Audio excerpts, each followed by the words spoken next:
Project కట్టినా company పెట్టినా road వేసినా సర్కార్ కక్కరున్నా ఇంకా దేనికైనా పోయేది పక్కా మామూలు పబ్లిక్ భూములే. ఒక్కళ్ళంటే ఒక్క మంత్రి గారి భూమో ఎమ్మెల్యే గారి జాగో ఇంకే లీడర్ అయ్యే ల్యాండ్ ఎకరాలు కాదు కదా, గజం కూడా పోదు. ఎందుకో క్లియర్గా తెలియాలంటే గీ వార్త చూడాలబ్బా. ఇది గజ్వేల్ ఆర్డీఓ ఆఫీస్ ముంగట రైతుల ధర్నా. RRR రూట్ మార్చి మా భూములు గుంజుకుంటున్నారు అనేది మనోళ్ళ మాట.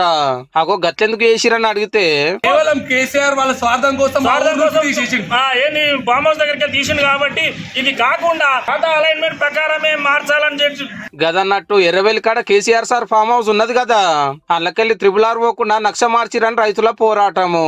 గిసొంటి వస్తే ఫస్ట్ ఎమ్మెల్యే సార్ కాడికి పోతారు ఎవరైనా, కానీ వీళ్ళకి ఎమ్మెల్యే కూడా కేసీఆర్ సారే నాయే. రోడ్డు కోసం పెద్ద సార్ భూమి పోకుండా ఇంకో రూట్లకెళ్ళి మలిపే వరకు మాయి పోతున్నాయని మనోళ్ళ కొట్లాట. ఈడ ఎకరం 50-60 లక్షల వరకు చుట్టే ఉత్త 7.5 లక్షలే కట్టిస్తుందట గవర్నమెంట్. ఫస్ట్ ఎట్లయితే చెప్పిరో గట్లనే రోడ్డు తీయాలని లడాయి సురువు చేసిరన్నట్టు. అంతకు మునుపు పాత మంత్రి గారు భూమి పోకుండా కూడా గిట్లనే మార్చిరని లొల్లాయే. పెద్ద రైతు పెత్తనం ముంగట పేద రైతుల పోరాటం ఏమైతుందో చూడాలిగా.